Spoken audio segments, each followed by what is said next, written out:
बहुत समय पहले की बात है। एक गांव में एक सेठ और सेठानी रहते थे।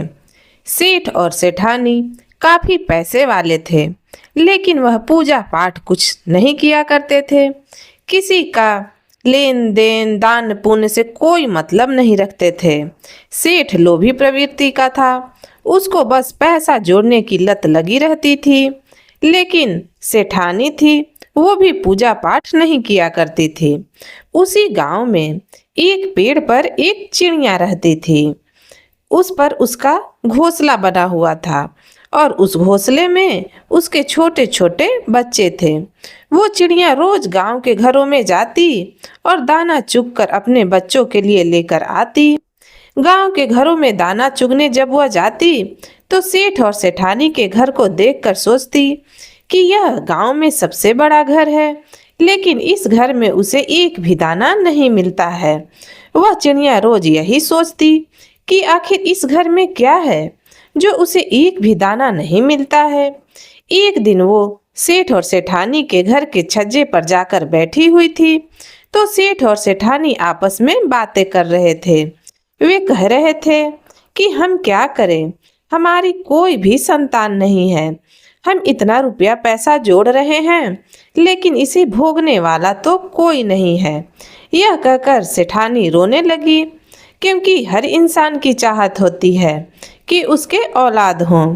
जब सेठानी रोने लगी तो चिड़िया उसको देखकर सोच रही थी कि बेचारी कितनी दुखी है। अब वो चिड़िया रोज सेठानी के घर के छज्जे पर जाती और सेठ और सेठानी की बातों को सुनती। धीरे धीरे उसे सेठानी से लगाव होने लगा, क्योंकि वह अपने बच्चों के लिए बहुत तड़पती थी। वह सोचती थी कि मेरी भी कोई औलाद हो जाए। गांव की स्त्रियां उसे बहुत ताने मारती थी। कोई उसे बांझ कहता तो कोई कुछ कहता, लेकिन सेठ में एक ही कमी थी, वे दान पुण्य या पूजा पाठ नहीं करते थे। व्यवहार कुशल तो वे थे ही, किसी से भी गलत नहीं बोलते थे, लेकिन भागवत भक्ति में उनका बिल्कुल भी मन नहीं लगता था। अब चिड़िया रोज सेठ के घर के छज्जे पर जाती और उसे सेठानी से हमदर्दी होने लगी थी। चिड़िया सोचने लगी कि मेरे भी छोटे छोटे बच्चे हैं। एक औरत का दुख, एक माँ का दुख तो एक माँ ही समझ सकती है। बिना बच्चों के तो जीवन निरर्थक है। अभी सावन का महीना शुरू हुआ था। तब चिड़िया ने निश्चय किया कि वह इस सावन सेठ सेठानी के संतान के प्राप्ति के लिए शिव से प्रार्थना करेगी कि उन्हें भी संतान की प्राप्ति हो। एक दिन उस चिड़िया ने अपने बच्चों को भर पेट भोजन खिलाया और उनसे बोली कि बच्चों, तुम अब बड़े हो गए हो, अपना ख्याल रख सकते हो। मैं कुछ दिनों के लिए कहीं जा रही हूँ, इसलिए तुम अपना ध्यान रखना। अब चिड़िया ने वहां से उड़ान भरनी शुरू की। छोटी सी चिड़िया उड़ते उड़ते कई दिनों की यात्रा के बाद कैलाश पर्वत पर पहुंच गई।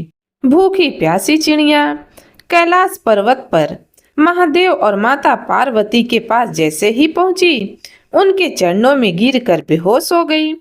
माता पार्वती ने चिड़िया को उठाया और उससे बोली कि चिड़िया, तुम्हें क्या परेशानी है। चिड़िया ने कहा कि मैं एक छोटे से गांव में रहती हूँ और वहीं गांव के घरों में मुझे दाना पानी मिल जाता है, जिससे मेरा और मेरे बच्चों का गुजारा होता है। लेकिन उसी गांव में एक सेठ का परिवार है, उनको संतान नहीं है। मैं रोज सेठ सेठानी की बातें सुनती हूँ। सेठानी संतान के लिए बड़ी तड़पती हैं। वह बहुत अच्छे हैं, लेकिन उनमें एक कमी है, वह पैसों के लोभी हैं। वे कुछ दान पुण्य भी नहीं करते हैं, भक्ति भाव भी नहीं करते हैं, लेकिन वो बहुत ही कोमल हृदय के हैं। मैं चाहती हूँ कि उन्हें संतान की प्राप्ति हो, इसलिए मैं उनकी तरफ से यह यात्रा करती हुई कैलाश पर्वत पर आई हूँ। अब माता पार्वती चिड़िया के इस हौसले को देखकर दंग रह गई कि एक छोटी सी चिड़िया ने इंसानियत के नाते देखो कितना बड़ा कदम उठाया है। तब माता पार्वती जी महादेव से कहने लगी कि महादेव, उस सेठानी के भाग्य में औलाद है या नहीं। तब महादेव जी बोलते हैं कि पार्वती, उस सेठानी के भाग्य में औलाद का सुख नहीं है। एक तो उनको संतान का योग नहीं है, दूसरा वह भागवत भक्ति से दूर रहते हैं और ना ही कोई दान पुण्य करते हैं, ना ही संतों की सेवा करते हैं, ना ही कोई व्रत और त्योहार करते हैं। माता पार्वती कहने लगी कि यह छोटी सी चिड़िया इतनी दूर से उनके लिए आई है, तो इसे खाली हाथों तो मैं जाने नहीं दूंगी। लेकिन महादेव कहने लगे, पार्वती, यह संसार सागर है, इसमें हर कोई किसी न किसी चीज से दुखी है। कोई धन के लिए दुखी है, कोई संतान के लिए दुखी है, कोई शरीर से दुखी है। इस संसार रूपी सागर में हर कोई न कोई परेशानी से घिरा हुआ है। तुम किस किस का दुख दूर करती रहोगी। तब चिड़िया ने यह बातें सुनी तो वो माता पार्वती के चरणों में अपना सर रखकर बोलने लगी, क्योंकि वह जानती थी कि अगर महादेव से कोई चीज लेनी है तो माता को खुश करना होगा। पार्वती माता महादेव से कहकर वह चीज दिला देंगी, क्योंकि वह भी माँ थी, वह जानती थी। इसलिए उसने माता पार्वती के चरणों में अपना सर पटकना शुरू कर दिया। माता पार्वती ने चिड़िया को उठाया और बोली, चिड़िया, तू क्या चाहती है। चिड़िया कहने लगी कि मैं अपने मन में निश्चय करके आई हूँ कि मैं उनकी भाग्य की रेखाओं को बदल दूंगी। इसलिए मैं आपसे यह वरदान चाहती हूँ उनको संतान सुख की प्राप्ति हो। अब प्रभु महादेव और माता पार्वती कहने लगे कि चिड़िया, भागवत भक्ति में इतनी शक्ति है कि वह भाग्य की रेखाओं को बदल सकती है। तुम्हारी भागवत भक्ति देखकर हम बहुत खुश हुए हैं, इसलिए हम वरदान देते हैं कि सेठ सेठानी को एक सुंदर पुत्र की प्राप्ति होगी। उसके नसीब में पुत्र नहीं है, लेकिन तुम्हारी भक्ति के कारण उसको यह वरदान मिल रहा है। लेकिन उसको पुत्र प्राप्त होने के बाद उसे तुम्हें भागवत भक्ति का भान कराना होगा, उसे पूजा पाठ दान पुण्य करना होगा, नहीं तो उसके पुत्र के जीवन में नई नई अड़चने आने लगेगी। चिड़िया बहुत खुश हुई। उसने महादेव और पार्वती का आशीर्वाद लिया और वहां से चल दी। वहां से चलने से पहले वो महादेव और पार्वती माता से बोली कि मैं उस सेठ सेठानी के मन में भक्ति भाव ले आऊंगी। अब चिड़िया वापस अपने घोंसले में आ गई। कुछ समय बाद सेठ सेठानी को पुत्र रत्न की प्राप्ति हुई। चिड़िया जब यह देखी तो वह बहुत ही खुश हुई। अब उसे लगा कि उसे भी अच्छा अच्छा खाने को मिलेगा, क्योंकि सेठानी भी बड़े घर की है, तो उसका बच्चा भी अच्छी अच्छी चीजें खाएगा। जब वह अच्छी अच्छी चीजें खाएगा तो वह जूठा भी इधर उधर फैलाएगा, जो हमें मिल जाएगी। चिड़िया बहुत खुश थी। जब सेठ सेठानी को पुत्र रत्न की प्राप्ति हुई तो चारों ओर खुशियां मनाई गई। सेठ सेठानी अपने बच्चे की बहुत अच्छे से परवरिश करते थे। नौकर चाकर हर वक्त उसकी देख रेख में लगे रहते थे। चिड़िया यह देखकर बहुत खुश होती थी। लेकिन धीरे धीरे समय बीत रहा था, बच्चा थोड़ा बड़ा हो रहा था। सेठ सेठानी उसे अच्छे अच्छे फल, अच्छी अच्छी मिठाइयाँ खिलाते और जो बच्चा से इधर उधर गिर जाता उसे चिड़िया अपने चोंच में भरकर अपने बच्चों के लिए ले जाती थी। इसी तरह धीरे धीरे समय बीतता गया। अब चिड़िया जो थी उसको लगने लगा कि सेठ सेठानी तो बच्चा पाकर बहुत खुश है, लेकिन अब भी वो कोई भागवत भक्ति नहीं करते हैं और ना ही कोई पूजा पाठ करते हैं, ना ही कोई धर्म कर्म का कार्य करते हैं। इसके लिए तो मुझे कुछ न कुछ उपाय करना पड़ेगा। अब ऐसे ही उनका बेटा 5 साल का हो गया।